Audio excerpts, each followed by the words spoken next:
حلال دے مجھے اے میرے کبریا، دیتا ہوں تجھ کو آستا تیرے حبیب کا۔ الحمدللہ رب العالمین والصلاة والسلام علی سید المرسلین، اما بعد فاعوذ باللہ من الشیطان الرجیم، بسم اللہ الرحمن الرحیم۔ الصلاة والسلام علیک یا رسول اللہ وعلی آلک واصحابک یا حبیب اللہ، الصلاة والسلام علیک یا نبی اللہ وعلی آلک واصحابک یا نور اللہ۔ میرے پیارے اور محترم اسلامی بھائیوں اور مدنی چینل کے ناظرین، الحمدللہ عز و جل ایک بار پھر ہم مدنی چینل کے سلسلے احکام تجارت میں موجود ہیں۔ الحمدللہ اس سلسلے میں ہم تجارت کے حوالے سے بہت سارے موضوعات کو زیر بحث لاتے ہیں۔ دارالفتہ کے مفتی صاحب ہمارے ساتھ ہوتے ہیں، آپ کے سوالات ہوتے ہیں اور ان کے جوابات ہوتے ہیں۔ اس سے پہلے کہ ہم آج کے موضوع پر کچھ کلام کریں، ہم انشاءاللہ درود پاک کی ایک بڑی پیاری فضیلت سنتے ہیں۔ کسی بزرگ نے ایک شخص کو انتقال کے بعد خواب میں دیکھ کر پوچھا، ما فعل اللہ بکا، یعنی اللہ عز و جل نے آپ کے ساتھ کیا معاملہ فرمایا؟ کہا اللہ عز و جل نے مجھے بخش دیا۔ پوچھا کس سبب سے؟ انہوں نے فرمایا میں ایک محدث صاحب کے یہاں حدیث پاک لکھا کرتا تھا، انہوں نے نور کے پیکر تمام نبیوں کے سرور دو جہاں کے تاجور سلطان بحر و بر صلی اللہ تعالی علیہ وسلم پر درود پاک پڑھا تو میں نے بلند آواز سے درود پاک پڑھا، نیز حاضرین نے سنا تو انہوں نے بھی درود پاک پڑھا تو اللہ تعالیٰ نے اس کی برکت سے ہم سب کو بخش دیا۔ سبحان اللہ، اچھے اجتماعات میں جانا کتنی فضیلت کی باعث، اور پھر وہاں جا کر بلند آواز سے درود پاک پڑھنا کتنی برکتوں کا حامل ہے۔ آئیے مل کر آپ بھی جہاں کہیں دنیا میں موجود ہیں اپنے آقا و مولا صلی اللہ تعالی علیہ وسلم کی ذات والا تبار پر درود پاک کا نذرانہ پیش کرتے ہیں۔ صلو علی الحبیب صلی اللہ تعالی علی محمد صلی اللہ علیہ وسلم۔ پیارے اسلامی بھائیوں، آج ہم کسی پرٹیکولر کسی مخصوص مارکیٹ کے سوالات یا کسی مخصوص شعبے کے سوالات کو لے کر حاضر نہیں ہوئے، بلکہ آج کا جو موضوع ہے وہ تجارت کے بہت سارے شعبوں کے لیے سیکھنا ضروری ہے۔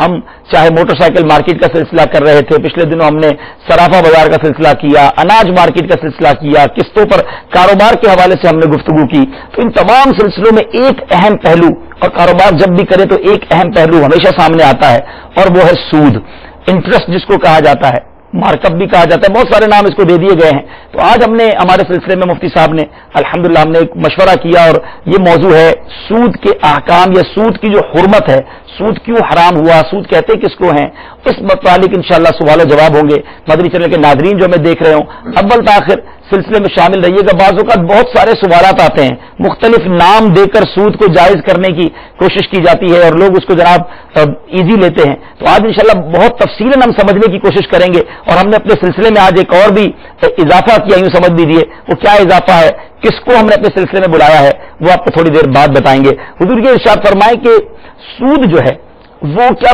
شروع سے ہی منع تھا یا بتدریج کسی موقع پر جا کے وہ حرام ہوا، اور احکام شریعت کے احکام اس بارے میں کیا ہیں، کچھ تفصیلاً ہمارے مدنی چینل کے ناظرین کے لیے وضاحت فرمائیے۔ الحمدللہ رب العالمین والصلاة والسلام علی سید الانبیاء والمرسلین، اما بعد فاعوذ باللہ من الشیطان الرجیم، بسم اللہ الرحمن الرحیم۔ سود پچھلی امتوں میں بھی حرام رہا ہے، صحیح، اور دین اسلام کے اندر سرکار دو عالم صلی اللہ علیہ وسلم نے جب اسلام کی دعوت کا اعلان کیا اور لوگ حلقہ اسلام میں آنا شروع ہوئے تو یک بارگی میں تمام احکام کا حکم نہیں دے دیا گیا، بلکہ تدریجاً احکام آتے رہے۔ صحیح۔ سود کی حرمت فتح مکہ کے موقع پر نازل ہوئی۔ صحیح۔ جب سرکار دو عالم علیہ السلام نے مکہ فتح کیا تو فتح مکہ کے موقع پر سود کی حرمت کی آیات نازل ہوئیں۔ کچھ آیات میں عرض کرتا ہوں، لیکن اس سے پہلے یہ کہ سود کا معنی کیا ہے۔ ٹھیک ہے۔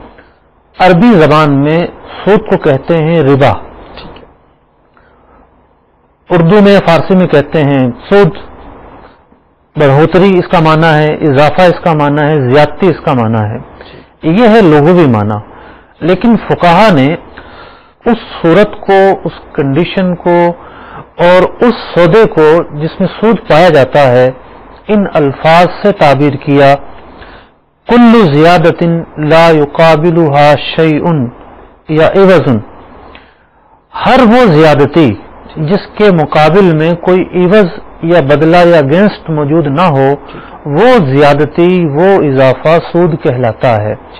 یوں سمجھیے کسی نے 1,00,000 روپیہ قرضہ دیا، اب وہ 1,00,000 کے اوپر کچھ زیادہ کا طلبگار ہے، 1,10,000 روپے چاہتا ہے، تو یہ جو زیادتی ہے یہ سود کہلائے گی، کیونکہ جب واپسی دیے گئے بالفرض 1,10,000 روپے دیے گئے تو 1,00,000 کے بدلے تو 1,00,000 آ گئے، لیکن جو اوپر کے 10,000 ہیں یہ وہ اضافہ ہے جس کا کوئی مقابل نہیں ہے، جس کا کوئی معاوضہ نہیں ہے، کہ بغیر کسی اگینسٹ معاوضے کے وصول کیے گئے ہیں، تو ایسی زیادتی کو سود کہتے ہیں۔ اب سود کی 2 قسمیں ہیں، ایک کا نام ہے ربا النسیہ، یعنی قرض کی صورت میں سود کی وصولی، عام طور پر جو قرضہ دے کر کیش پیمنٹ دے کر جو اضافہ لیا جاتا ہے اسے ربا النسیہ کہتے ہیں، اور زمانہ جاہلیت کے اندر سود کی یہی صورت زیادہ تر رائج تھی۔ سود کی ایک اور قسم ہے جسے ہم کسی اور سلسلے میں زیادہ تفصیل کے ساتھ ڈسکس کریں گے، وہ ہے ربا الفضل، یعنی وہ جنسیں جنہیں دین اسلام نے ربوی جنسیں کہا ہے، مثال کے طور پر سونا ہے، چاندی ہے، گندم ہے اور اس طرح کی چیزیں ہیں، انہیں اپنی ہی جنس کے بدلے میں لیا اور دیا جائے، مثال کے طور پر گندم کے بدلے میں گندم دی جائے،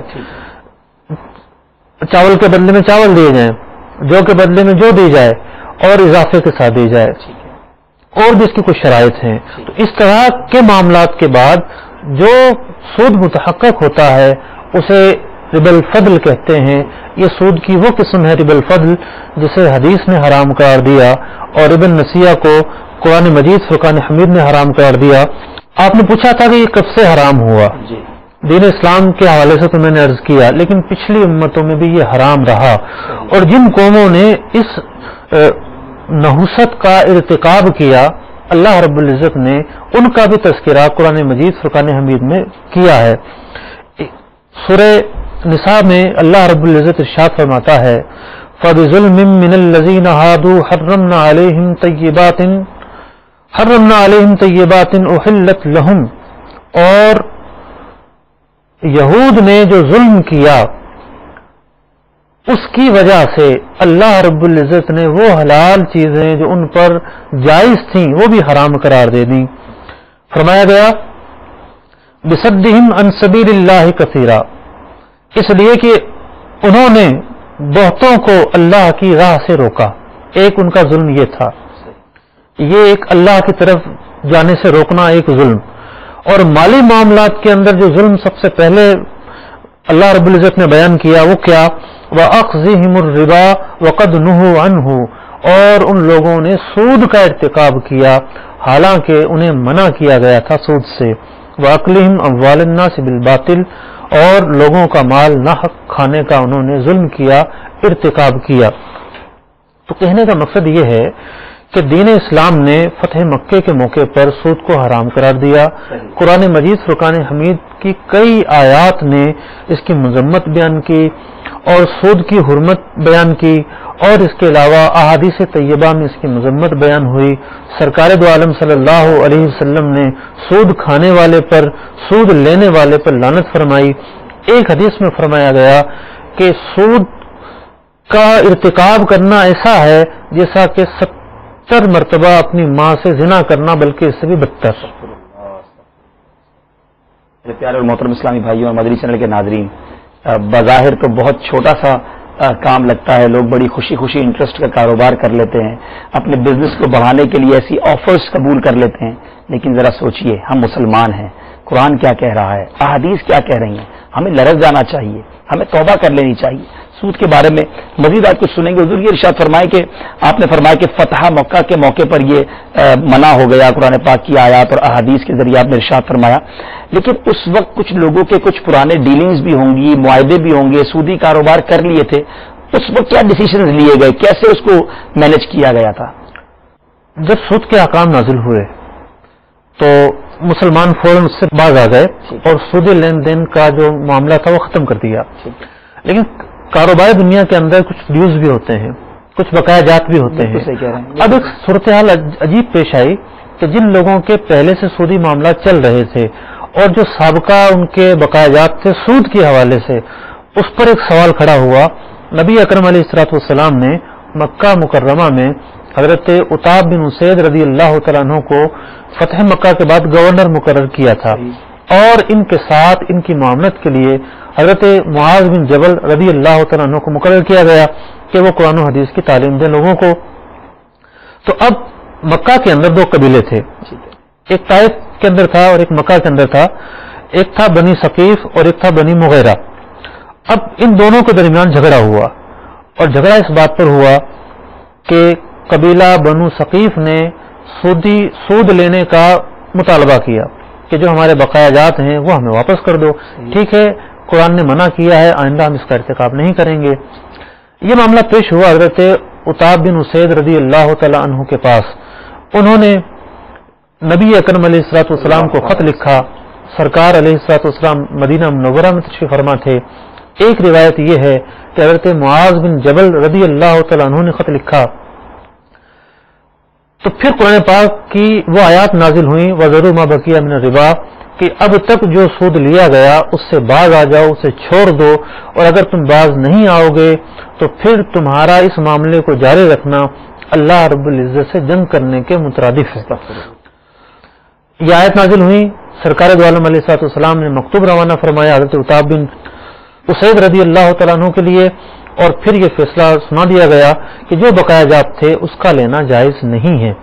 اور پھر انہوں نے باہم رضامندی کے ساتھ اس معاہدے کو ختم کر دیا اور مطالبے سے باز آ گئے. ایک روایت میں یہ ہے کہ حضرت عباس رضی اللہ تعالیٰ عنہ, حضرت خالد بن ولید رضی اللہ تعالیٰ عنہ, یہ دونوں شراکت کے ساتھ کام کیا کرتے تھے. دوسرے الفاظ میں یہ کہیے کہ انہوں نے کمپنی بنائی ہوئی تھی اور ایک ان کا باہم ایک شراکت کا کام تھا, اور ان کا سود پر کچھ کام بنو ثقیف کے ساتھ تھا.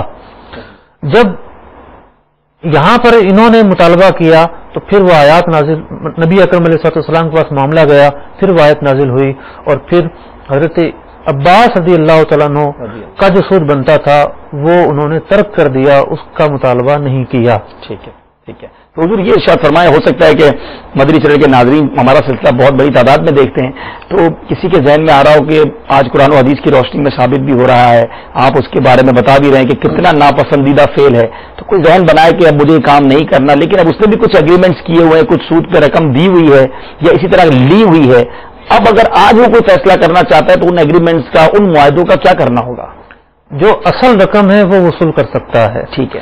اور جو اضافہ ہے, جو سود کی مد میں لینے کا معاملہ ٹھہرا تھا, اس کی وصولی جائز نہیں ہے. ٹھیک ہے. سرکار دو عالم صلی اللہ علیہ وسلم نے حجت الوداع کے موقع پر جو ارشادات فرمائے ان میں ایک یہ تھا, مسلم شریف کی حدیث ہے, الا کل شیء من امر الجاہلیت تحت قدمی موضوع, کہ زمانہ جاہلیت کی ہر بری رسم کو میں اپنے قدموں تلے رونتا ہوں.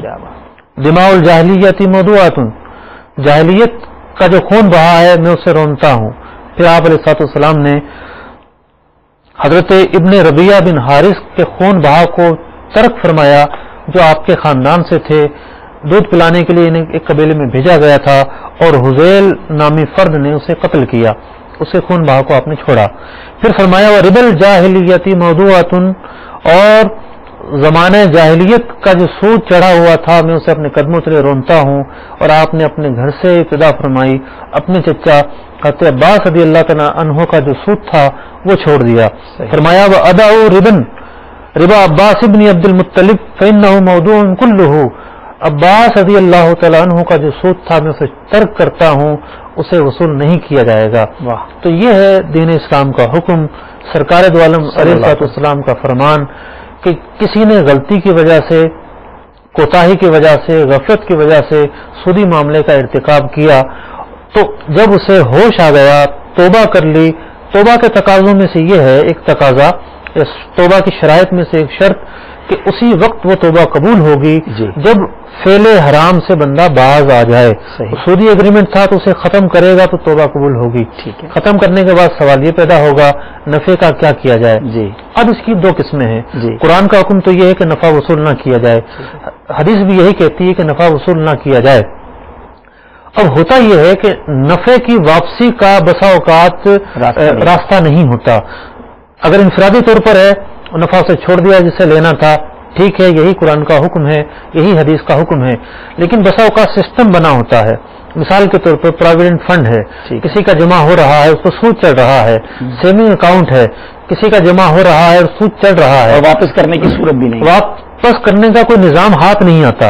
اگر وہ واپس کرنے لگتے ہیں تو شاید لوگوں کی جیب میں چلا جائے. پہلے تو واپسی کا راستہ تلاش کیا جائے اور وہ لیا ہی نہ جائے. اگر واپسی کا راستہ نہیں ہے, سسٹم نہیں ہے, سسٹم یہ بتاتا ہے کہ واپس ہوگا ہی نہیں, تو پھر لے لیا جائے لیکن اپنی نیت سے نہ لیا جائے. لے کر بغیر ثواب کی نیت کے شرعی فقیروں میں, مستحق زکوٰۃ لوگوں میں صدقہ کر دیا جائے. یہ اس کا حل ہے. یہاں میں ایک بات اور عرض کرنا چاہوں گا. کئی مرتبہ بہت سارے پریشان لوگ آتے ہیں جنہیں جب ہوش آتا ہے, جب وہ قرآن و حدیث سنتے ہیں, وہ یہ کہتے ہیں کہ ہماری کمپنی کے اندر پروویڈنٹ فنڈ کا نظام ہے, یا ہماری جو ہے وہ اس طریقے سے رقم تھی اور وہ ہم کسی کھاتے میں جمع ہو رہی تھی, ہم یہ چاہتے ہیں اس کو سود نہ چڑھے. ہمارا کوئی ساتھ دینے کے لیے تیار نہیں ہے, ہمیں مطلب کہ ڈانٹ پلائی جاتی ہے, یہ کیا طریقہ کار ہے, ہم آپ کے لیے سسٹم نہیں بنا سکتے الگ سے.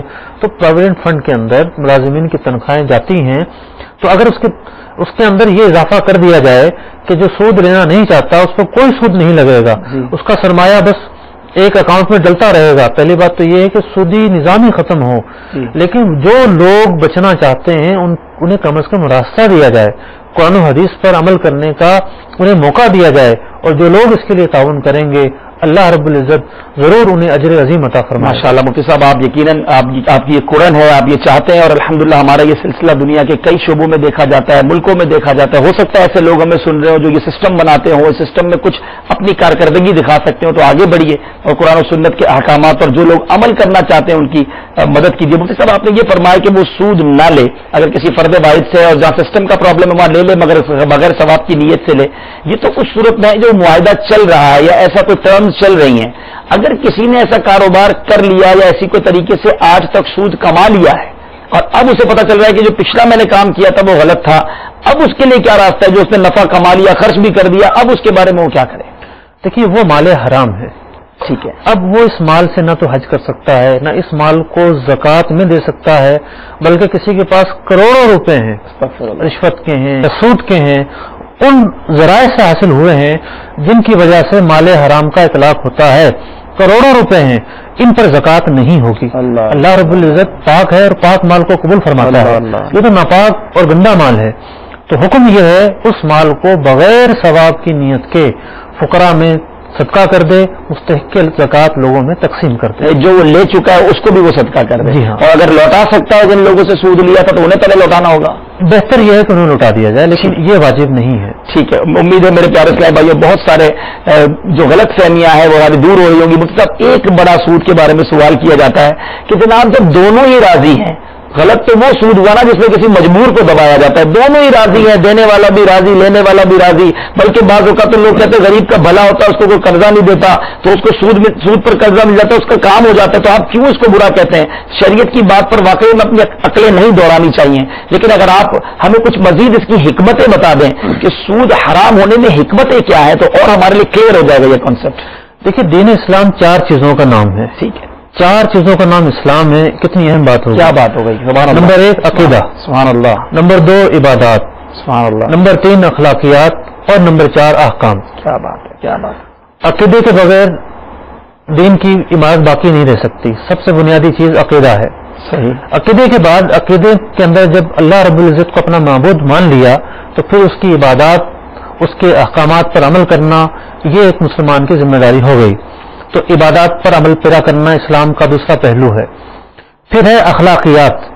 دین اسلام نے جو اخلاقیات کا نظام دیا ہے وہ ایک معاشرے کی تکمیل کرتا ہے, اس کی اپنی ایک فلسفی ہے. پھر چوتھی چیز ہے احکام. ٹھیک ہے. اب احکام جو ہے وہ مبنی ہے 5 چیزوں پر. ٹھیک ہے.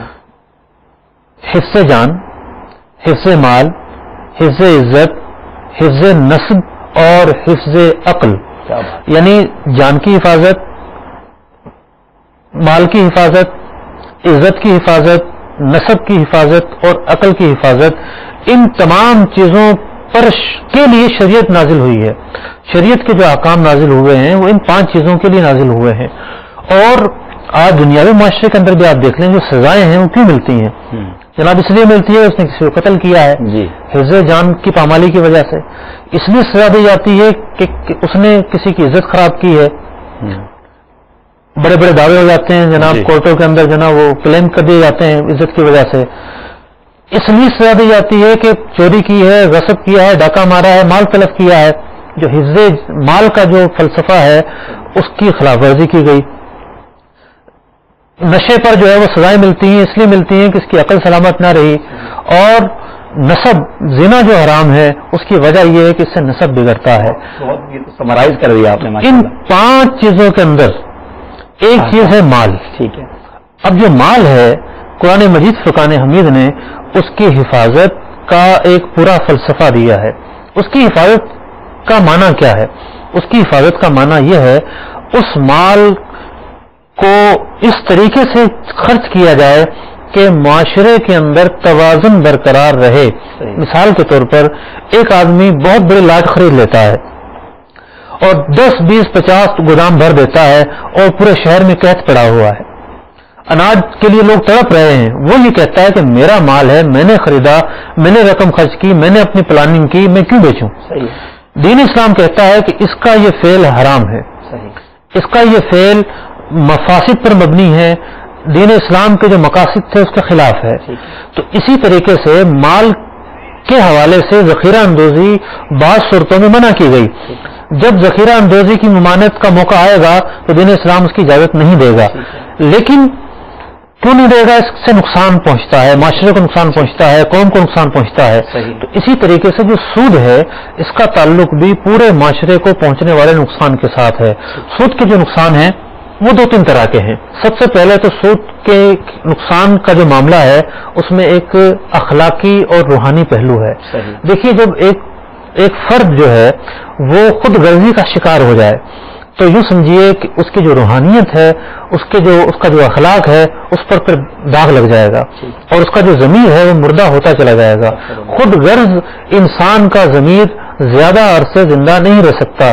اب کسی کو مجبوری آئی، کسی پر آفت آئی، کسی کے یہاں شادی ہے، کسی کو جو ہے وہ کہا تنگ ہو گیا ہے، ایکسیڈنٹ ہو گیا ہے، اسے رقم چاہیے اور وہ یہ کہے کہ نہیں جناب، وہ جتنا زیادہ مجبور انسان کو دیکھے اتنا ہی زیادہ نفع کا تقاضا کرے، اتنا ہی زیادہ سود کا تقاضا کرے، تو اس سے بڑھ کر اخلاقی پستی اور کیا ہوگی. دوسری وجہ یہ ہے کہ ہمارے جو معاشرہ ہے اس معاشرے کے اندر توازن کا برقرار رہنا بہت ضروری ہے. سود کی وجہ سے جو مال ہے وہ سمٹ کر چند ہاتھوں میں آ جاتا ہے اور جو سود نہیں ہوگا، سود کا مقابلہ کاروبار ہوتا رہے گا تو مال جو ہے گردش میں رہے گا. گردش میں رہنے سے سب کو اس کا فائدہ پہنچے گا اور سب کو جو فائدہ نہیں پہنچے گا کچھ لوگوں کے ہاتھوں ہی میں مال آ جائے گا، وہ امیر سے امیر تر ہوتے چلے جائیں گے اور جو غریب ہیں وہ سود دیتے ہوئے غریب سے غریب تر ہوتے چلے جائیں گے، تو معاشرہ پستی کا شکار ہوتا چلا جائے گا. یہ 2 پہلو ہیں. تیسرا پہلو ہے اقتصادی خرابیاں، اور اس کے لیے شاید آج آپ نے ایک معاشیات کے استاد کو بلایا ہوا ہے. جی میرا خیال میں وہ زیادہ بہتر. چینل کے ناظرین یقیناً آدم ایک اسلامک پوائنٹ آف ویو تو لے رہے ہیں، لیکن کچھ لوگ کہتے ہیں جناب اب اکنامکس کی بات کریں یا معاشیات کی بات کریں، بزنس کو بوم ملتا ہے.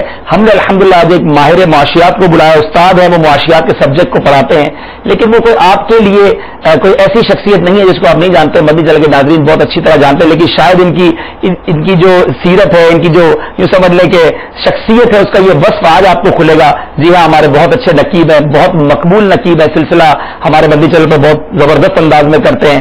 کھلے آج صلی اللہ کہتے ہیں آپ انہیں دیکھتے ہیں. ہمارے ساتھ آج غلام رسول اتاری ہیں، ماشاءاللہ معاشیات کے سبجیکٹ کو ایڈریس کرتے ہیں، پڑھاتے ہیں بچوں کو، لیکچرز دیتے ہیں اس موضوع پر. ہم نے ان کو اپنے سلسلے میں مدعو کیا تھا کیونکہ ٹاپک ایسا ہے.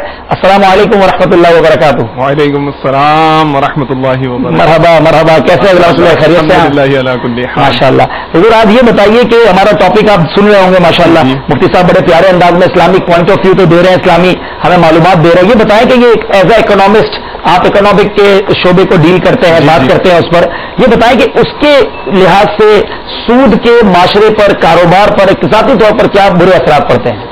جی میں عرض کرتا ہوں. پہلے تو میں یہ عرض کرنا چاہوں گا کہ ایک ظاہر ہے کہ مدت ہوئی مجھے یہ اکنامک اور فائنانس کو پڑھاتے ہوئے یہ, اور آپ ابھی جیسے کہہ بھی رہے تھے ماشاءاللہ بہت پیارا مدنی پھول آپ نے دیا کہ شریعت مطہرہ کی باتوں میں عقل نہیں لگانی چاہیے, جو شریعت مطہرہ کے مان لینا چاہیے. بالکل صحیح فرما رہے ہیں. کیونکہ ہماری عقل جو ہے ناقص ہوتی ہے, ظاہر ہے نالج ہمارا اتنا زیادہ نہیں ہوتا. تو ایک میں نے جو ایکسپیرینس کیا اپنی جو ٹیچنگ فیلڈ کے اندر کہ, اور اب چونکہ یہ بزنس اسٹڈیز کا اور اس طرح کا ایک انٹیگرل پارٹ بن گیا ہے اکنامکس کا اور فائنانس کا, کہ اس میں انٹرسٹ پڑھایا جاتا ہے اور ان کے ذہنوں میں کانسیپٹس آ جاتے ہیں, بعض اوقات مس کانسیپشنز آ جاتے ہیں کہ یار انٹرسٹ اتنا بینیفیشل تو ہے تو یہ کیوں جو ہے وہ اس کو جو ہے مطلب اسلامی جو اس کے احکامات ہیں یہ اس قسم کے کیوں ہیں. سم ٹائمز آ جاتا ہے ایسا مس کانسیپشن. تو میں یہاں یہ عرض کر دوں کہ دیکھیے بعض چیزیں ایسی ہوتی ہیں کہ ان کے افیکٹ کو دیکھنے کے لیے, نوٹ کرنے کے لیے بندے کا خود کا بھی تھورو نالج ہونا ضروری ہوتا ہے. اور سم ٹائمز ہم ایسے لوگوں کے منہ سے انٹرسٹ کے بارے میں باتیں سنتے ہیں کہ جیسے آپ فرما رہے تھے کہ طرح طرح سے نام رکھ کے ہم اس کو جائز قرار دینے کی کوششیں کرتے ہیں بعض لوگ, تو ان کا ٹیکنیکل نالج شاید زیرو ہوتا ہے لیکن وہ باتیں کرتے ہیں. تو میں یہ عرض کرنا چاہوں گا یہاں پر کہ دیکھیے جیسے ہیپیٹائٹس ہے, یہ اتنی جلدی اس کی علامات شو نہیں ہوتی, لیکن جو میڈیکل ڈاکٹر ہے, جو اس کا اسپیشلسٹ ہے, اس کو پتہ ہے کتنا خطرناک مرض ہے. اسی طرح جو اکنامکس کا ڈیپ نالج رکھتا ہوگا, اچھی طرح جانتا ہوگا, اس کو تو پتہ ہے. اب اگر ہمارا اگر نالج نہیں ہے تو ہمیں اس میں کنفیوز نہیں ہونا چاہیے. پہلی یہ مدنی پھول تو پہلا یہ ہے کہ شریعت مطالعہ نے کیا, الحمدللہ حکم دیا, اس پر آنکھ بند کر کے مان لینا چاہیے. ماشاءاللہ ماشاءاللہ. اب میں نے نیت تو یہ کی ہے کہ انشاءاللہ تعالی کچھ مختصراً اور اس انداز سے کوشش کروں گا کہ پہلے ہم اس طرح سے مدنی پھول لیں کہ جو عام جنرل پبلک ہے اس کو بھی تھوڑا سا جو انٹرسٹ کے اندر کمزوری ہے, انٹرسٹ کے نظام کے اندر, یہ سمجھ میں آ جائے. پھر انشاءاللہ تعالیٰ جو اکنامکس کے اسٹوڈنٹ ہیں, کیونکہ ظاہر ہے کہ یہ اکنامک اور بزنس ایکٹیویٹیز سے ریلیٹڈ ہمارا سلسلہ ہے, اور اس میں ایک میں امید کرتا ہوں تعداد ہوگی اسٹوڈنٹس کی جو مستقبل میں جا کے جنہوں نے پروفیشنل بننا ہے, ان فیلڈز میں جا کے اترنا ہے, ان کو بہت زیادہ نالج بھی یہاں سے ملتی ہوگی, تو وہ دیکھتے ہوں گے. تو ایک ذہن یہ ہے کہ جو ہمارے کالج کے, یونیورسٹیز کے جو طلباء ہیں دیکھتے ہوں گے یہ سلسلہ ہمارے, اور اکنامک انفارمیشنز ان کو چاہتے ہوں گے کہ ملیں, تو اس لیول کے حساب سے بات کروں گا. پھر انشاءاللہ نیت یہ بھی ہے کہ تھوڑا سا ایڈوانس لیول پر بھی ہم اس کو ڈسکس کریں گے. تو جنرلی اسپیکنگ دیکھیے ایک بات یہ سمجھ لیجیے کہ پہلے ہوتا تھا بارٹر سسٹم ٹریڈنگ کے لیے. بارٹر سسٹم کا مطلب یعنی کہ ایک چیز کے بدلے دوسری چیز کا تبادلہ ہوتا تھا, یوں تجارت ہوتی تھی. مجھے گندم میرے پاس ہے, آپ کے پاس بھینسیں ہیں, مجھے بھینس چاہیے, آپ کو گندم چاہیے, میں گندم آپ کو دوں گا, آپ مجھے بھینس دیں گے, ہماری یہ ڈیل ڈن ہو جائے گی.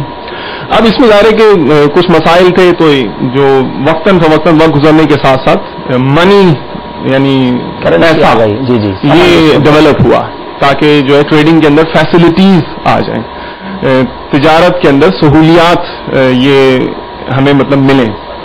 تو اب ٹریڈنگ ہوتی ہے یا گڈس کی ہوگی یا سروسز کی ہوگی, مطلب یا میں مال بیچوں گا مارکر میں, جیسے یہ ہے مارکر بیچوں گا آپ کو, یا کوئی اور کچھ نہ کچھ گڈس بناؤں گا, آپ مجھے پیسے دیں گے, میں آپ کو یہ بیچ دوں گا, یا سروسز بیچوں گا, میں ٹیچر ہوں, یہ صحافی ہیں, یا کوئی اور پروفیشنل ہے, وہ اپنی خدمات دے گا, آپ اس کو اس کے اگینسٹ میں پیسے دیں گے. گڈس اور سروسز کی ٹریڈنگ ہوتی ہے بیسکلی. تو اب مثال کے طور پر اس ملک کے اندر 100 روپے کا مال بنایا گیا, تو کتنے کی تجارت ہوگی؟ 100 روپے کا مال اور خدمات مہیا ہے تو 100 روپے کی تجارت ہوگی. 100 روپے کا مال بیچ دیا جائے گا, 100 روپے اس کے اگینسٹ میں دوسرے شخص کو دے دیے جائیں گے. لیکن ایک شخص ہے جو وہ اس لیے پیسے مانگ رہا ہے, کوئی اکنامک ایکٹیویٹی نہیں کرے گا, کچھ نہیں بنائے گا, نہ ہاتھ پاؤں چلائے گا, نہ اپنی خدمات پیش کرے گا, نہ وہ گڈس دے گا, یعنی کوئی مال نہیں تیار کر کے دے رہا, اس معاشرے کو وہ کوئی فائدہ نہیں دے رہا. وہ کہہ رہا ہے میرے پاس چونکہ پیسے ہیں اس لیے مجھے پیسے دو. تو اب آپ یہ دیکھیے کہ یہ میننگ لیس آئیڈیا ہے یا نہیں ہے کہ میرے پاس چونکہ پیسے اس لیے مجھے مزید اور پیسے چاہیے کہ میرے پاس میں پیسے رکھ کے بیٹھا ہوں, میں کوئی کنٹریبیوشن نہیں کروں گا toward the development of the economy, معاشی سرگرمیوں میں میں حصہ نہیں لوں گا, میں کوئی چیز بنا کے نہ اپنی قابلیت کے ذریعے میں اس معاشرے کو کچھ نہیں دوں گا، لیکن چونکہ میرے پاس پیسے اس لیے مجھے مزید پیسے دے دیے جائیں. یعنی جو ہم انویسٹمنٹ کرتے ہیں جو لوگ پیسے میں اور اس کے اوپر انٹرسٹ لیتے ہیں، تو اس سے تو ایک بہت بڑا نقصان یہ ہوتا ہے. سمجھیں کہ یہ ہوا میں قلعہ تعمیر کرنے کی بات ہے. اکنامک ایکٹیویٹی کچھ نہیں، اور لوگ جو ہے ریوارڈ کے معاوضے کے طالب ہوتے رہتے ہیں. اب یوں ہوتا ہے کہ لوگ اسی وقتاً فوقتاً، یعنی چونکہ ہوا میں قلعہ ہے نا، اے نے بی کو کہا تم مجھے دے دو، بی نے سی کو کہا، سی نے ڈی کو کہا. اب یہ وزن بڑھتا جائے گا نا، آخری والا جو ہوگا اس کے اوپر کتنا وزن پڑ جائے گا آپ اس سے اندازہ لگائیے. جو ورلڈ فائنینشیل کرائسس آیا اس کے اندر کیا تھا؟ یہی تھا پرابلم کہ جو ایک شخص نے مثال کے طور پر کچھ قرضہ دینا ہے، اس نے دوسرے کے ذمہ لگا دیا کہ سود کاٹ کے یہ آپ دے دیں، دوسرے نے تیسرے کے ذمہ لگا دیا، تیسرے نے چوتھے کے ذمہ لگا دیا، چوتھے نے پانچویں کے ذمہ لگا دیا. اب کسی کے پاس ظاہر ہے اس کو کوئی بیسکلی سپورٹ ہی نہیں ہے، کوئی گڈس بنا ہوا ہی نہیں ہے، کوئی سامان ہی نہیں ہے، کوئی خدمات ہی نہیں ہے، اصل میں کام تو کوئی ہو نہیں رہا. تو انیشلی تو ظاہر ہے وہ پوری عمارت نے دھڑام سے گر ہی جانا ہے. صحیح فرما رہے ہیں. اگر کوئی مال تیار شدہ ہوتا ہے یا کچھ ہوتا اور کسی کو دیا جاتا اس سے اکنامی کو فائدہ ہوتا تو چلو پھر آگے کام چلتا. صحیح. تو وقت گزرنے کے ساتھ ساتھ یہ سسٹم پورے کا پورا کولیپس ہو جاتا ہے. یعنی وہی ہیپیٹائٹس والی جیسے میں نے اگزامپل عرض کی، فوراً اگر اثرات نہیں رونما ہو رہے لیکن بعد میں ایک بات تو غلام رسول بھائی آپ یہ بتا رہے ہیں کہ جو اکنامک ایکٹیویٹی ہے، جو کاروباری کام معاملات ہیں وہ ٹھپ ہو جاتے ہیں، صرف پیسے پر پیسے بنایا جاتا ہے، پیسے بنا رہے ہیں، تو لوگوں کو روزگار نہیں ملے گا، بزنس نہیں چلے گا، معاشرے میں ایکٹیویٹی نہیں ہوگی، مال آنا جانا نہیں ہوگا. کاروبار ہوتا ہے تو مزدور کو بھی فائدہ، تو لینے والے کو بھی فائدہ، تو ٹرک ڈرائیور بھی کما رہا ہوتا ہے. ان ساری ایکٹیویٹیز سے سب کو جاب کریٹ ہو رہی ہے. جی ہاں بالکل. اور کیپٹل فارمیشن ہوتا ہے. کیپٹل فارمیشن ہوتا ہے. دوسرا پھر میں یہ عرض کروں اسٹوڈنٹس کے لیے، یہ جو اکنامکس کے اسٹوڈنٹ ہیں یہ جانتے ہوں گے کہ دیکھیں اکنامی کے لحاظ سے دو آبجیکٹو ہیں. جب آپ یہ اکنامکس پڑھتے ہیں شروع میں ان کو پڑھا دیا جاتا ہے کہ کسی بھی اکنامک سسٹم کے یا پوری اکنامکس بنانے کے دو آبجیکٹو ہیں. ایک پہلا آبجیکٹو تو ہے وہ ہے ایفیشنسی، دوسرا ہے ایکویٹی. ایفیشنسی کا مطلب یہ کہ اس طرح سے اکنامی سسٹم بنایا جائے کہ ہر ایک کو زیادہ سے زیادہ یعنی آپٹیمم ریسورسز جو ہے الوکیٹ ہو جائے. میں اس کے بارے میں اتنی زیادہ تفصیل سے ڈسکس نہیں کروں گا کیونکہ یہ ہمارے فیلڈ سے ریلیٹڈ نہیں ہے. جہاں تک ایکویٹی کا تعلق ہے تو ایکویٹی کا آبجیکٹو یہ کہتا ہے کہ انکم ڈسٹریبیوشن، آمدنی کی تقسیم اس طرح سے ہونی چاہیے، اکنامکس کا نظام ایسا ہونا چاہیے کہ وہ فیئر ہو. انکم ڈسٹریبیوشن، آمدنی کی تقسیم فیئر ہو.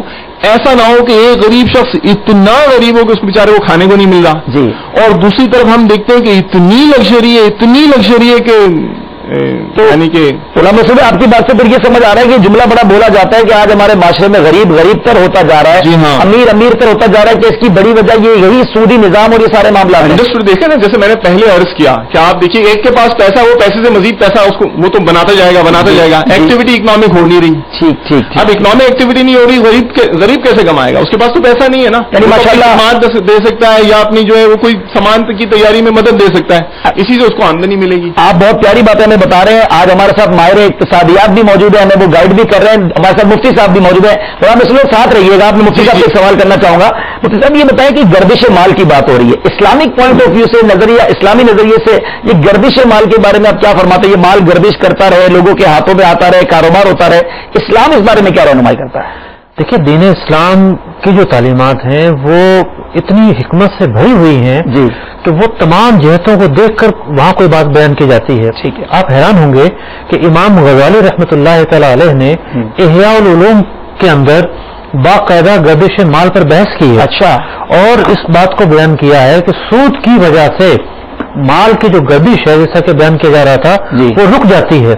امام غزالی رحمہ ایک بات بیان کرتے ہیں کہ جو روپیہ ہے، کرنسی ہے، پہلے سونے چاندی کی کرنسی ہوتی تھی، اب روپے کی کرنسی ہوتی ہے.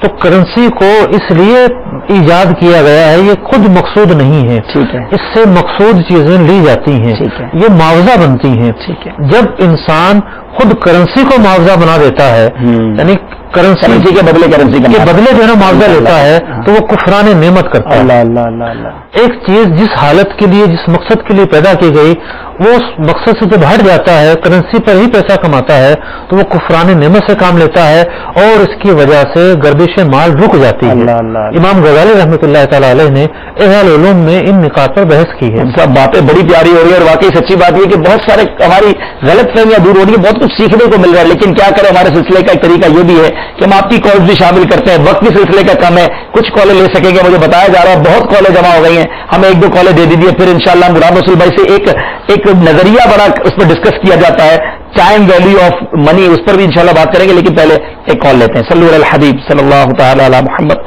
صلی اللہ علیہ وسلم۔ السلام علیکم ورحمۃ اللہ وبرکاتہ۔ السلام ورحمۃ اللہ وبرکاتہ۔ محمد تاریخ بابل مدینہ کراچی سے عرض کر رہا ہوں۔ میرا سوال یہ ہے کہ میں ایک اکاؤنٹس کا اسٹوڈنٹ ہوں، تو اس کے اندر ہم جو ہے وہ انٹرسٹ وغیرہ کی کیلکولیشن کرتے ہیں، اور اس طرح مختلف کمپنیز کے اندر جو ہے وہ انٹرسٹ کی کیلکولیشن ہوتی ہے اور انٹرسٹ ریکارڈ کیا جاتا ہے۔ تو اس کے بارے میں مجھے جاننا تھا کہ اس کا پڑھنا اور اس کو امپلیمنٹ کرنا، جو ہم ریکارڈنگ کرتے ہیں اکاؤنٹس کے لوگ جو ہوتے ہیں، ان کا یہ ایسا کرنا کیسا ہے، تو اس کے بارے میں برائے مہربانی کچھ رہنمائی فرمائیں انشاءاللہ۔ الحمدللہ عزوجل احکام تجارت سلسلہ بہت ہی اچھا سلسلہ ہے، اور اس کو جاری رہنا چاہیے، اور اس کے اندر جو موضوعات ابھی چل رہے ہیں وہ بھی الحمدللہ ایک بڑے علمی معاملات ہیں، اور اس سے جو ہماری انڈسٹری میں اور معاشیت میں یا معیشت میں جو ہے وہ ایک ترقی کے پیدا ہونے کے آثار نظر آتے ہیں اس کی۔ جزاک اللہ کامران بھائی۔ السلام علیکم ورحمۃ اللہ وبرکاتہ۔ السلام ورحمۃ اللہ وبرکاتہ۔ استہار حسین اتاری اٹلی سے بول رہا ہوں۔ ماشاء اللہ۔ حضور میرا سوال یہ ہے کہ میں نے یہاں پہ مکان بینک سے قرضہ لے کے لیا ہے، 90,000 یا 92,000 روپے کا میں نے ان سے بینک سے لیا، لیکن میں نے 1,40,000 دینا ہے۔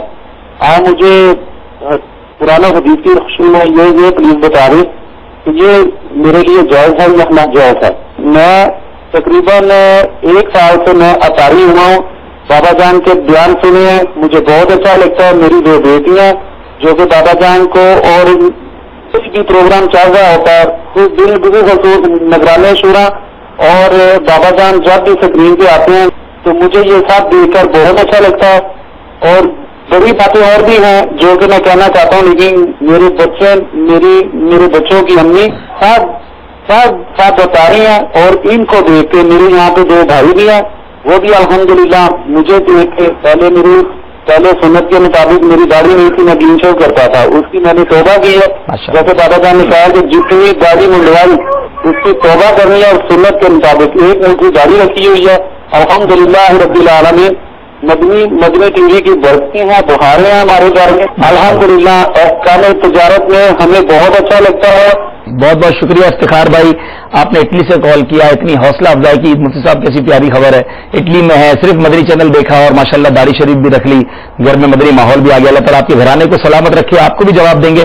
کامران بھائی نے کال کیا، حضور بڑا انٹرسٹنگ کوشچن ہے، جس طرح غلام رسول بھائی کہہ رہے تھے کہ اسٹوڈنٹس بھی دیکھتے ہیں، اکاؤنٹس کے اسٹوڈنٹ ہیں، انٹرسٹ کا حساب کتاب بھی رکھنا پڑتا ہے، اس پر ڈیٹیل وغیرہ رکھنی پڑتی ہوگی، کیلکولیشن کرتے ہیں، ریکارڈ رکھتے ہیں ان چیزوں کا، رکھنا کیسا، پڑھنا کیسا ایسا؟ دیکھیے جو نظریات ہیں یہ تمام ہی شعبہ جات میں پڑھائے جاتے ہیں۔ فزکس پڑھ رہا ہے تو وہاں بھی مختلف نظریات پڑھائے جائیں گے، جناب نیوٹن کا یہ نظریہ ہے، اور فلاں سائنسدان کا یہ نظریہ ہے، فلاں کا یہ نظریہ ہے۔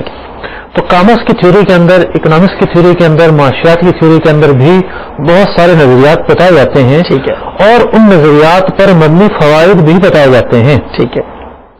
تو یہ اگر پڑھتے ہیں اور یہ سمجھ کے پڑھتے ہیں یہ ایک نظریہ ہے اور اس میں یوں فوائد بیان کیے گئے ہیں، خود اسے ایکسپٹ نہ کریں، ٹھیک ہے، یوں سمجھ کے اس کو ٹیلی کریں، اس کا مطالعہ کریں کہ یہ ایک نظریہ ہے، لیکن اسلام اس نظریے کے خلاف ہے۔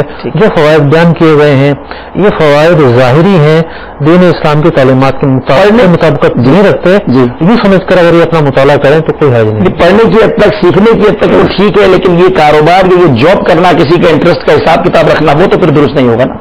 وہ درست نہیں ہوگا، ٹھیک ہے، کیونکہ وہ سودی معاملات میں جو ہے وہ معمول ہے، اور اگر پڑھتے ہوئے ان کے دل و دماغ میں کوئی شبہات آتے ہیں جی، ان پہ لازم ہوگا کہ علماء کے پاس جا کر ان کی تشفی لیں۔ ماشاء اللہ احکام تجارت سلسلہ آپ کے لیے ہے۔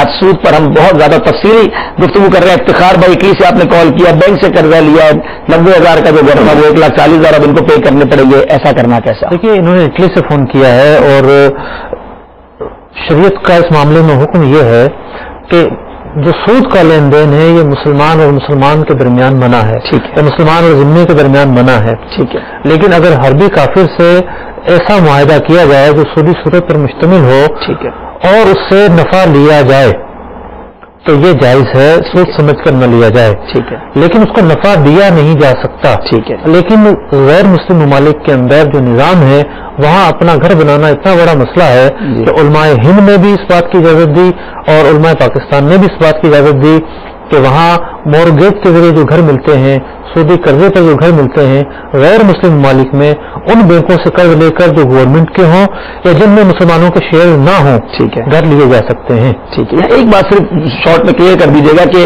گھر لیے جا سکتے ہیں، لیکن کیا ایک گھر یا اس کا کاروبار بھی کیا جا سکتا ہے؟ 10-12 گھر لے کے پھر کرایہ پہ چڑھا دیں؟ نہیں، اس کی اجازت نہیں ہے، اب ضرورت ہو تو قدریہ، ٹھیک ہے، جتنی ضرورت ہے ایک گھر کی ضرورت ہے وہ ایک گھر لیں گے، باقی نہیں لے سکتے۔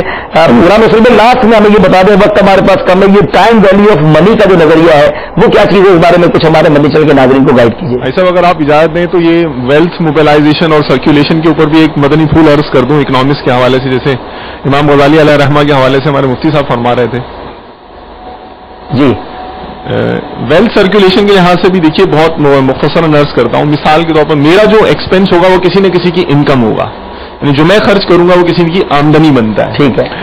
اب فار ایگزامپل اس ملک میں 10 لوگ رہتے ہیں اور 10 لوگوں کی کل آمدنی 100 روپے ہے، یعنی 10 لوگوں نے 100 روپے خرچ کیے، وہ سب کی آمدنی 10 روپے ہے۔ اگر اس 10 روپے کی آمدنی میں سے ہم 20 روپے کسی سائٹ پہ ڈال دیں، دبا کے بیٹھ جائیں، تو کتنے رہ جائیں گے؟ 80 روپے رہ جائیں گے، اور ہم اگلی بار کتنے پیسے خرچ کریں گے؟ 80 روپے خرچ کریں گے، تو ملک کی آمدنی کم ہوئی یا نہیں ہوئی؟ پہلے 100 تھی، اب کتنی ہو گئی؟ 80۔ پھر آپ جمع کریں گے، جمع مال ہوگا، وہ ویلتھ موبلائز نہیں ہوگی، مال کی گردش نہیں ہوگی، تو اگلی بار اور کم ہوتی جائے گی۔ تو یہ اکنامی کا والیوم جو ہے وہ سائز وہ شرنک ہوتا جائے گا، چھوٹا ہوتا جائے گا، لوگ غریب سے غریب تو ہوتے جائیں گے مجموعی طور پر۔ تو یہ تو الحمدللہ اکنامکس کی پرنسپل کے لحاظ سے بھی یہ تو یہ سمجھ بھی آ رہا ہے کہ ایک سود واقعی بالکل ہمیں اس کو یوز بالکل کسی صورت بھی اس کی طرف نہیں جانا چاہیے۔ مفتی صاحب آخری منٹ سے کچھ سمرائز کرنا چاہ رہا ہوں۔ ٹائم ویلیو آف منی کے لحاظ سے جی میں عرض کر دوں، مفتی صاحب یہ بہت یعنی فنڈامنٹل کانسیپٹ ہے اکنامکس اور فائنانس کا۔ جب بھی کوئی اسٹوڈنٹ آتا ہے تو سمجھے انٹروڈکشن کے بعد اس کو یہی پڑھایا جاتا ہے، ایڈوانس لیول تک بھی ٹائم ویلیو آف منی پڑھایا جاتا ہے۔ ان کا کہنا یہ ہے کہ یہ نظریات یہ ہیں، ان کا موقف یہ ہے کہ آج کا 100 روپیہ ایک سال کے 100 روپے کے برابر نہیں ہے، اور اس کی کئی ریزنز ہیں، وہ یہ ریزنز دیتے ہیں، کئی پریمیمز ہیں، یعنی کئی معاوضے ہیں، وہ کہتے ہیں اس کا مجموعہ ہے، اور ان سب کا مجموعہ ملا دیا جائے تو وہ انٹرسٹ بن جاتا ہے، سود بن جاتا ہے۔ یعنی بیسکلی ان اٹ سیلف سود کئی معاوضوں کا مجموعہ تصور کیا جاتا ہے۔ مثال کے طور پر انفلیشن پریمیم، یعنی یہ کہتے ہیں کہ جیسے 5% مہنگائی ہو رہی ہے، تو اگر آج 100 روپے کی 100 چیزیں آتی ہیں، 100 ٹافیاں آتی ہیں فار ایگزامپل، تو ایک سال بعد 100 روپے کی 100 ٹافیاں نہیں آئیں گی، بلکہ 105 روپے کی 100 ٹافیاں آئیں گی۔ تو ایک لحاظ سے اگر میں آپ کو آج 100 روپے قرضہ دیتا ہوں تو وہ مجھے لاس ہے کہ جب آپ مجھے 100 روپے ایک سال کے بعد لوٹائیں گے تو میں تو اس سے اتنی ٹافیاں نہیں خرید سکتا۔ تو وہ کہتے ہیں چونکہ یہ میں لاس کر رہا ہوں اس لیے اس کے اگینسٹ سے مجھے پریمیم دیا جائے، معاوضہ دیا جائے۔ اس طرح ڈیفالٹ رسک پریمیم ہے، یعنی مثال کے طور پر کہ سامنے والی پارٹی ڈیفالٹ کر جائے، وہ مجھے قرضہ لوٹائے نہیں، تو یہ دھڑکا، اس دھڑکے کے اگینسٹ سے مجھے معاوضہ چاہیے۔ اچھا، ایک میچورٹی رسک کہ مثال کے طور پر کسی چیز کی قیمتوں میں ہی، یعنی بانڈز یا جو اس طرح کے شیئرز ہوتے ہیں ان کی قیمتوں میں اگر کمی آ جائے تو یہ بھی ایک دھڑکا ہے، تو اس دھڑکے کے اگینسٹ سے مجھے معاوضہ چاہیے۔ تو اس طرح کے کئی معاوضے ملا کر یہ ایک انٹرسٹ اس کو جو ہے اس کا نام دیا گیا ہے، اور وہ یہ ہے کہ وقت گزرنے کے ساتھ ساتھ پیسے کی ویلیو میں تبدیلی آتی ہے۔ As the money goes, as time goes by, money changes its value. یہ اکنامک اصطلاح ہے، معاشی اصطلاح ہے۔ مفتی صاحب آپ شرعی طور پر اس کا جواب دیں کہ جس طرح لوگ کہتے ہیں اس کے بارے میں آپ کیا فرماتے ہیں؟ دیکھیے، سود کا لین دین کرنے والے اور اس نظریے کو قائم رکھنے والے یہی کہتے ہیں کہ اس نظریے کی بنا پر جب کسی نے قرضہ لیا ہے اور وہ 5 سال بعد 10 سال بعد زیادہ نہیں لوٹائے گا تو اس کا تو نقصان ہے اور لاس ہے۔ تو یہاں میں 2 باتیں عرض کرتا ہوں پہلی بات تو یہ ہے کہ ایک سسٹم ہے، ایک نظریہ ہے. اسلام کی بنیاد جن چیزوں پر، اس میں سب سے پہلے عقیدہ ہے. عقیدہ ہمیں یہ سکھاتا ہے کہ قرآن اللہ کی کتاب ہے، سرکار علیہ السلام پر نازل ہوئی ہے، اس کے جو احکام ہے اس پر ہمیں عمل کرنا ہے. سود حرام ہے، ناجائز ہے، اس سے ہمیں بچنا ہے. یہ ہمارا ایک بحیثیت مسلمان ایک فریضہ ہے. اب یہ ایک نظریہ ہے. دنیا کے بہت سارے نظریات فیل ہو گئے. کارل مارکس نے جو نظریہ دیا تھا پوری رشیا میں اس کا نفاذ تھا اور سود کا سورج بول رہا تھا، اور لیکن آج وہی نظام جو ہے وہ شرازہ دکھ چکا اس کا. اس نظام کا آج دنیا میں کہیں نام نہیں ہے. ایک وقت تھا کہ اس کا نام تھا. تو دوسری بات میں یہ کروں گا کہ اس نظریے میں جو وجوہات اور جو مقصد بیان کیا گیا وہ مقصد حتمی نہیں ہے. ٹھیک ہے، دیکھیے کسی نے کسی کو پیسہ دینا ہے، 10 سال 5 سال کی بیاہ پر دینا ہے، تو شریعت نے پہلے تو ہمیں یہ سکھایا کہ آپ پیسہ دینے کے بجائے اس کے ساتھ سرمایہ کارانہ شراکت کر لیں. ٹھیک ہے، اور اس کے 2 موڈ ہیں. پہلا موڈ یہ ہے کہ آپ اس کے ساتھ شریک بن جائیں، پارٹنر بن جائیں، اس کے بھی پیسے ہوں، آپ کے بھی پیسے ہوں. ضروری نہیں کہ آپ کام کریں، آپ سلیپنگ پارٹنر بھی بن سکتے ہیں. تو اس کے ساتھ مل کر آپ کام کیجئے، اور کام جب ہوگا، جو کام کے بعد جو کاروباری جو معاملات بڑھیں گے اس سے پورے معاشرے کو فائدہ ہوگا. صحیح. دوسرا موڈ یہ ہے کہ اس کے پاس پیسہ نہیں ہے، آپ کے پاس پیسہ ہے، تو آپ کا پیسہ ہو، اس کی محنت ہو، مداوت کر لیجئے. ٹھیک ہے، دونوں کو نفع ملے گا، اور کام ہوگا، کام کے بدلے نفع ملے گا. کام زیادہ ہوگا، زیادہ نفع ملے گا، کم ہوگا، کم نفع ملے گا. دونوں کا اس میں فائدہ ہے. اور اگر یہ کہا جائے کہ نہیں جناب، جسے پیسہ چاہیے ہے اسے سرمایہ کاری نہیں کرنی، اسے کام نہیں کرنا، مداربت نہیں کرنی، کسی چیز کی خرید و فروخت نہیں کرنی، وہ کسی مجبوری کا شکار ہے. صحیح ہے، شادی ہے، اسے جہیز پورا کرنا ہے، ادھار لے رہا ہے، آپریشن کا معاملہ ہے، اسے ڈاکٹروں کو دینا ہے، اور معاملات ہیں، اسے پیسے کی ضرورت ہے، اسے سرمایہ کاری نہیں کرنی. اب کیا کیا جائے؟ دیکھیے، اسلام نے اس موقع پر نظریہ احسان دیا ہے. کیا بات ہے، کہ احسان سے کام لیا جائے. سبحان اللہ. اب بغیر کسی غرض، بغیر کسی ذاتی فائدے کے اسے قرضہ دیا جائے. قرض حسنہ ایسے ہی قرضے کو کہتے ہیں. عام طور پر لوگ یہ سمجھتے ہیں، بعض لوگ، کہ وہ قرضہ جس کو واپس نہ لینا ہو وہ قرض حسنہ ہوتا ہے. ایسا نہیں ہے. قرض حسنہ وہ ہوتا ہے کہ بغیر کسی غرض کے دیا جائے، جتنا دیا ہے اتنا ہی واپس لے لیا جائے. اب قرآن مجید فرقان حمید نے کئی مقامات پر صدقات، زکوٰۃ اور سود کو ایک ساتھ بیان کیا ہے. اسی نظریے کی وجہ سے بیان کیا ہے کہ انسان ایسے مواقع پر خود غرضی کا شکار ہو جاتا ہے اور بھی سوچتا ہے کہ ایسے موقع پر میں فائدہ اٹھاؤں. قرآن مجید فرقان حمید نے یہ سکھایا ہے کہ سود تو ختم ہو کر رہ جائے گا، لیکن اب جو نیکی ہے وہ انسان کے لیے فائدہ مند ہوگی. دوسری بات یہ ہے کہ کوئی شخص یہ سوچتا ہے کہ نہیں جناب، میں تو اس کا متحمل نہیں ہو سکتا کہ 5 سال کے بعد، 10 سال کے بعد میرا پیسہ مجھے ملے اور جو اس کی ویلیو گر چکی ہو، مجھے کوئی حل بتایا جائے کہ سودی معاملہ بھی نہ ہو اور میری جو رقم کی ویلیو وہ بھی برقرار رہے. اس کا حل یہ ہے سونا خرید لیں، سونا خرید کر اس کو قرض میں دے دیں، اتنا ہی سونا واپس لے لیں. وہ سود نہیں ہے، چاہے سونے کی قیمت کچھ بھی ہو جائے. میرے پیارے محترم اسلام بھائیو، بہت ساری باتیں سیکھی، وقت اختتام کی طرف ہے، لیکن یہ ٹاپک بہت وسیع ہے. غلام رسول بھائی، آپ کچھ کہنا چاہیں گے؟ سلسلہ اختتام کی طرف لے جا رہے ہیں. جی، میں یہ عرض کرنا چاہوں گا کہ جیسے مفتی صاحب فرما رہے تھے کہ سسٹم ایک اکنامک سسٹم کے بارے میں بتایا کہ وہ اسلام کے نظریات سے متصادم تھا، لیکن وقت گزرنے کے ساتھ ساتھ وہ ظاہر اپنا آپ ہی دم توڑ گیا.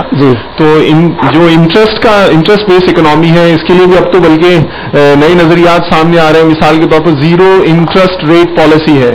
نام سے ہی آپ ظاہر ہے زیرو انٹرسٹ ریٹ، آپ خود سمجھدار ہیں، بلکہ نیگیٹو انٹرسٹ ریٹ پالیسی بھی آ گئی ہے.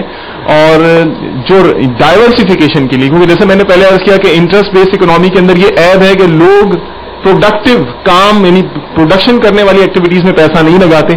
تو وہ اکنامیز جہاں پر لوگ پیسہ دبا کے بیٹھ جاتے ہیں کہ بس ہمیں اور بینکوں میں رکھو، یعنی کہ ہمیں انٹرسٹ ملتا رہے، فیکٹریز نہیں لگاتے، دوسری جگہ نہیں لگاتے، تو وہاں آج بھی دنیا کے اندر انٹرسٹ ریٹ کو زیرو، یعنی جو بینچ مارک انٹرسٹ ریٹ ہے وہ زیرو پہ لے آیا جاتا ہے تاکہ کاروبار شروع ہو جائے اور جو ڈائیورسفیکیشن ہو جائے، یہاں سے پیسہ جو فائنینشیل انسٹیٹیوشن سے یہاں سے نکل کے بزنس کے اندر آ جائے. تو اسی سے ہم یہی کہتے ہیں کہ یہ تو قرآن حدیث ہاں جی الحمدللہ قرآن و حدیث جو کہتی ماشاء اللہ ایسا ہی ہوگا انشاءاللہ. مفتی صاحب آپ کا بہت شکریہ. میرے پیارے محترم اسلام بھائیوں، مدنی چینل کے ناظرین، دیکھا آپ نے، ہم نے ایک یوں سمجھ لیجیے کہ علمی طور پر اور ایک فقہی طور پر ایک ماہر شخصیت مفتی صاحب ہمارے ساتھ تھے، انہوں نے بھی ہمیں اس بارے میں رہنمائی دی کہ سود کتنا خطرناک ہے، اور ایک معاشی طور پر بھی ماہر اسلام ہمارے ساتھ تھے، انہوں نے ہمیں گائیڈنس دی، انہوں نے بھی ہمیں رہنمائی دی کہ معاشی طور پر بھی، کاروباری طور پر بھی اور ملکی سطح پر بھی معاشیت پر اس کے